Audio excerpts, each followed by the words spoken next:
Welcome back to another reading and correcting with me, Kindar, the Tiger Writes, and Ty, the Tiger Supervisor. These are where I read a chapter from one of my books and correct it as I go. Uh, if you want to listen to these live, it's every Tuesday morning, 8 a.m. Eastern Time on Twitch. And if you want to support me, that is on my Patreon. Today we are doing chapter 39 of Fractured Family. You need to get up, Alex told the Somalian. Tristan looked at him, but if he saw him, there was no reaction. His gaze was vacant. The sobbing had slowed, and Alex thought it was a good sign. Now he was afraid of what the lack of acknowledgement meant. He tried to untangle himself from under Tristan, leaning against him, but his uninjured arm was pinned under his weight. Damn it, Tristan, you need to move. We need to get out of here before security finds us. He shouldered him away, and Tristan leaned in that direction, freeing his arm. Wincing in pain from jarring his broken one, he stood. Tristan had straightened himself to avoid falling over, but otherwise had not moved. Hadn't moved. Alex grabbed Tristan's hand and pulled on it. Instead of snarling, Tristan got to his feet, then didn't move, shoulders slumped, eyes downcast. He looked at the crease in the dried blood around Tristan's bicep. It was the only indication of where the device Mary had him built had been. It had helped stabilize him. He had to find Mary. He needed her to look at him, figure out something, anything. She had to make him better. Tristan, you need to take a look at the door. You said something about it being a hard lock. You sounded like you knew how to get around it. The Somalian didn't react. Alex wanted to scream at Tristan, at the room, at the people on this ship, at the Defender, at the damn universe. He wanted to let his pain out, make other people suffer so he wouldn't be alone. Instead, he took a breath, let it out, and located Zephyr stretched on the floor. The scream threatened to come out. He stepped away from Tristan. When the Somalian didn't start toppling over, he went to Zephyr. Tell me you can walk, Alex said. I have enough dealing with one near invalid. Zephyr offered him his hand, and Alex pulled him up. How are you doing? I'm in enough pain to last me a lifetime, but there's light, so I can endure it. Zephyr indicated Tristan. How is he? Not good. Alex placed a hand on Tristan's shoulder and guided him toward the door. Tristan didn't protest, but if Alex stopped pushing, he stopped moving. The door looked like the other, large, armored, solid. The lock control was dark. He listened for the system, but other than the headband somewhere by Anders' body, he didn't hear anything. It canceled its connection when he shut down all command access. But even with the room being shielded, he should at least hear the closest terminal. He slammed a hand on the door. How was he going to get out of here without Tristan's help? He forced his breathing to stay calm. Panicking wasn't going to help Tristan. He turned to ask him to help when the door opened. Alex pulled a knife from the small of his back as he turned to protect Tristan. Victor and Mary were in the doorway, Aliana behind them. Victor, what are you doing here? Aiming to keep Anders from killing you. You're late. He's already dead. Alex motioned to the body. How are the others? They're fine. They controlled the bridge when I followed Anders. Mary stepped in the room and took a scanner out of her bag. How are you? She ran it over his arm. I'm fine. He aimed it at Tristan. He needs your help. The thing he made got broken. Alex, you need help. If he isn't dead right now, I doubt it's going to kill him. Then do me a favor and make sure of that, he snapped. She rolled her eyes at him. I swear, if you don't let me look at that arm once I've looked him over, I'm going to stun you and do it while you're unconscious. I still have that shocker, and it wasn't set as high as it could go before. Alex glared at her. He considered ripping the bag off her shoulder and going through it, but she needed it to look after Tristan. She turned and reached for Tristan's arm. Don't touch me! Tristan recoiled from the touch, looked around, panic in his eyes. Everyone else stepped away. Tristan raised a hand, claws out. I'm going to kill each and every one of you, he growled. Alex stepped in front of him and lowered his arm. It's okay. It's over. They're real too. Real? Tristan looked around. All of them? He looked to where no one stood, and Alex's heart sank. He pulled Tristan's face to him. Look at me. I'm real, remember? They're not going to hurt you, Alex. I swear. I'll never let anyone hurt you again. He became fearful. I swear, Alex, you'll be safe now. Mary stepped closer, and Tristan's head snapped in her direction, growling. All indication he'd been afraid gone. She backed away. I'm not going to be able to examine it. Keeping her distance, she walked around both of them. The other armbands cracked.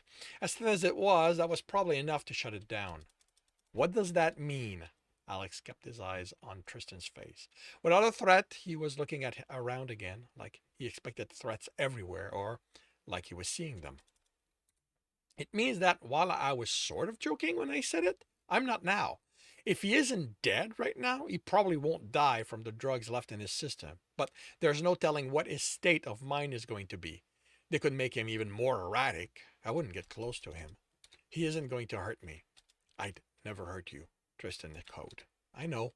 That knowledge hurt him. The idea that Tristan couldn't hurt him ran contrary to the core of who he should be. Tristan could hurt him.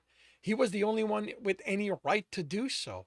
If he couldn't do that, was there anything left of Tristan? His Tristan? The real one? He looked away from his Somalian and buried the pain. He's safe? Alex? I don't know. What I was afraid would kill him isn't going to, but I have no idea how else he could react. All I can tell you is that if he was human, he'd already be dead. Alex nodded.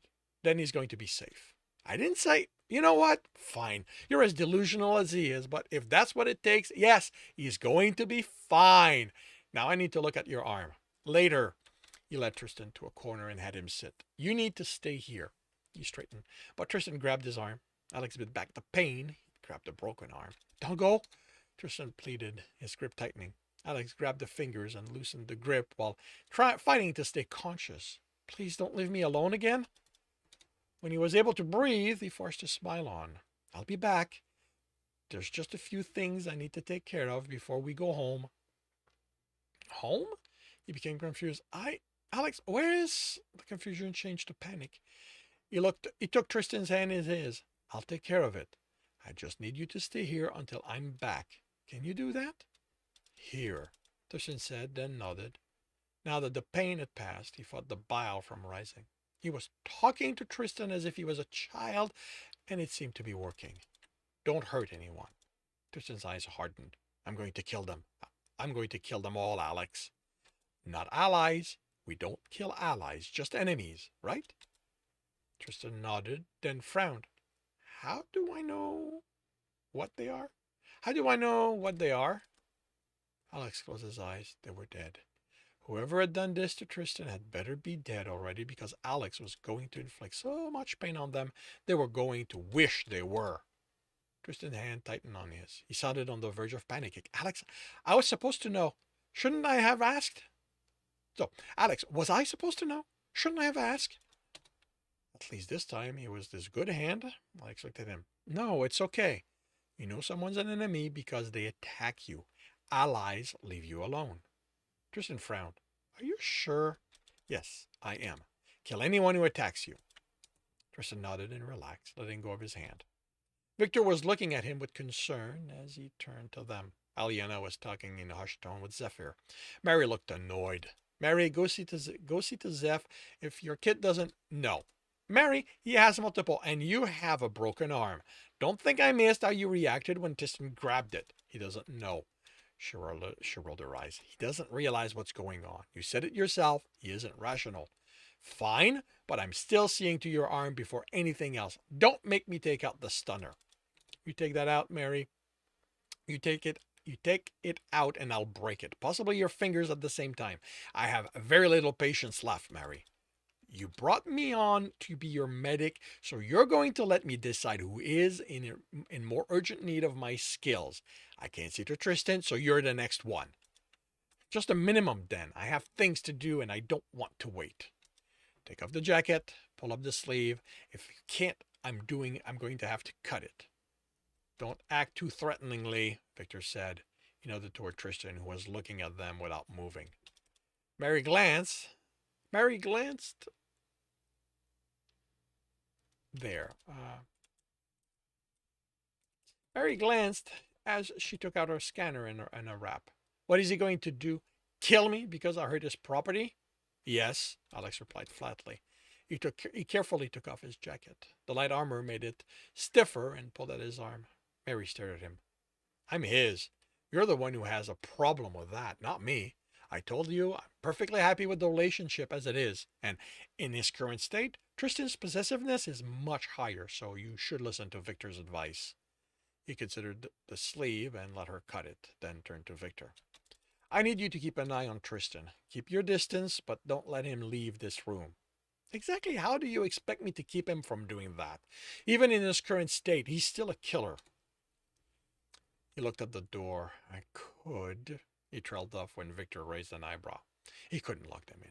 If Tristan went nuts and attacked, Victor and the others would have to defend themselves. It was possible they'd get in a lucky shot. Tristan wasn't at his best right now. Stay by the door. He's going to start by attacking imaginary people, so just get out and lock him in. I doubt he can lock it in his current state. You don't sound certain of that. He made a medical drug delivery system, Mary said as she scanned Alex's arm, in his current state, out of parts from a few cryo blood circulation units. If he sets his mind to it, I expect he could dismantle the door. You are lucky the bones mostly align. I'm going to put a wrap on your arm. Align it fully, then lock it in place. You're going to want to get into a regeneration chamber, but it's going to keep further damage from happening. Dismantle the door? Victor asked. Only if he has his tools, which we left in the cryotube room. That reminds me, where's Miranda? When she wasn't with Mary, I expected her to be with you. She's in the cryotube. Do I even want to know how she got in there? Alex shot her. Mary set the wrap in place. Victor stared at him. Tristan was going to kill her. I just stunned her. He winced as Mary adjusted the bone. I couldn't have her come to with Tristan around, and there was already a tube out, so it was a convenient solution. I don't think she's going to agree with that. Alex shrugged. For what I'm paying her, she can live with a few indignities.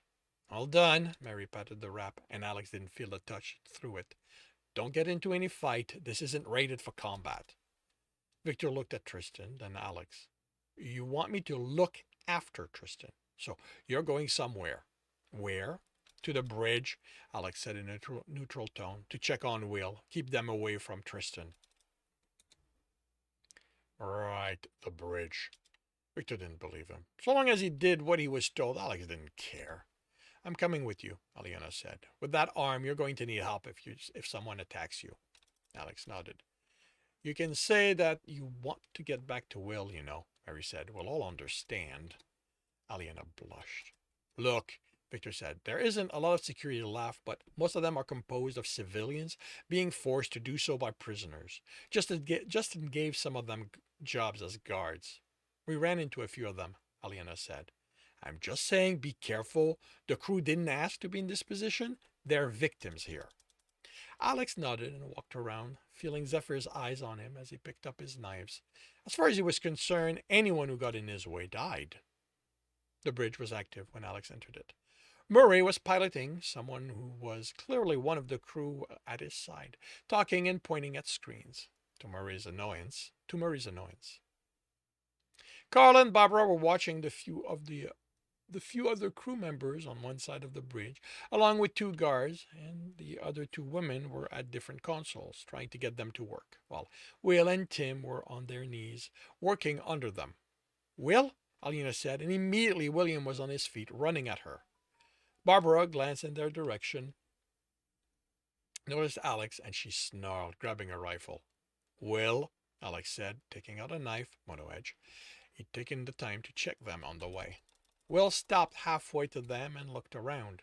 By then, the two women at the console had their guns out, and Tibbs was cradling a rifle, looking conflicted. Down, Will said. The only one who obeyed was Tim. He said to put your fucking weapons down, Aliana glared around the room. You just cost me a heartfelt reunion with my man, and if you force me to take them from you, I'm breaking bones, and the only real medics is in the arena. Barb, I swear, if you don't... Alex walked in front of her. Barbara's eyes were filled with hate, but she was also crying. The rifle was pointed at him, shaking. I didn't kill him. Liar. He'd be here. It'd be him here if you hadn't. Alex shook his head. I didn't get the chance to kill him. The man who did it is in the arena right now. If you want to exact your revenge, feel free to go there. He'll be happy to kill you too. You think that makes any difference? She whispered. I know it doesn't. I know what it's like to love someone you don't feel who won't feel the way you want them to, and to be okay with it. I am sorry for your loss, Barbara, but you need to decide right now if you're going to live to mourn Anders or if you're going to die before you get the chance, because if you try to shoot me, you'll be dead before you can take a second shot. You think anyone here is going to defend you? Alex raised his knife. I don't need anyone to defend me. I'm not dying here. I know that. You can live or you can die. It doesn't matter to me. She closed her eyes. He wasn't a bad man. Alex lowered his knife. I'm the last person to judge. He sheathed the knife and the room relaxed. He watched as Will and Elena hugged, then separated, placing a fist to their heart and then forehead. Your guy? Will asked. He's going to be okay, Alex answered, not allowing himself any doubt. Now? What do you mean? Had Will always spoken this succinctly? He's wondering what you want to do now that the ship is yours. Now that the ship's yours, Aliena said. What do you mean, mine? Yours, Will stated. Alex laughed. You're kidding, right? Anders' people were looking less than happy, while Will looked confused. The ship isn't mine. I was just coming here to get some information and see if you needed a ride back, but I'm thinking you don't need one anymore. Will looked around. Everyone looked at him. Anders, no. Will's crew relaxed and nodded. Well, except for Carl and Barbara. Carl looked like he was considering challenging Will, so Alex put a hand on the knife at his belt when he happened to look his way. It was a nice vibroblade, a larger model that would easily cut through the weaker parts of the armor the man was wearing and then through his flesh. Carl noticed the hand and his posture change, becoming agreeable. Will shook his head. Not boss, he pointed to the door. Locksmith. Aliena squeezed his shoulder. You'll be a great leader. There was a commotion from the crew member, yells of surprise, and one of the guard was shoved away. The man was at the closest console, typing by the time Alex had the knife out. Stop! Will yelled. Alex glanced at him and noticed he hadn't been the only one about to kill the man. An alarm sounded as the crew woman pulled the man from the console. Are you insane? Alex headed for the console, listening to the system. It was a mess from the damage. Me? Are you insane? The mask. We've lived under that psychopath for years, and now you want to give the ship to pirates? I'd rather die. And take the rest of us with you? Alex began typing. He didn't bother talking. The system wouldn't understand him. This was going to be pure coding. Don't bother, the woman said, defeated. It's trapped under 6 encryption layer. There's no way you can get through that under the minute before the ship explodes. Alex ignored her. He wasn't giving up. He still had Tristan to cure, and he couldn't do that while dead. He found the location of the commands, and as she said, he couldn't get to them. He began on the first one, then they were gone. Not just the encryption, the commands were also gone, there as were the programs he'd held. There wasn't even the broken code left. The alarm died out. How did you do that? The woman sounded amazed. Alex closed his eyes. He hadn't. What had just happened couldn't have happened. As much as he was happy it meant he lived, he wished he was wrong. Golly? The ensuing silence felt wrong to Alex.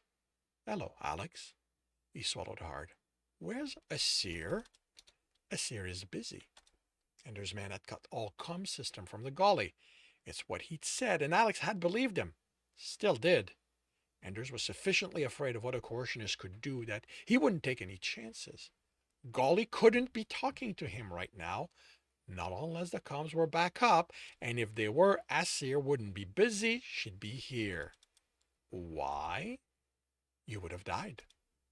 Do you have any idea what you've just done? Yes. If anyone finds out, he couldn't even think of what the corporations might do if they found out an AI had broken free of its own system. He looked around and saw confusion on everyone's face. No one here understood. Good. You can't do this again. Gully was silent.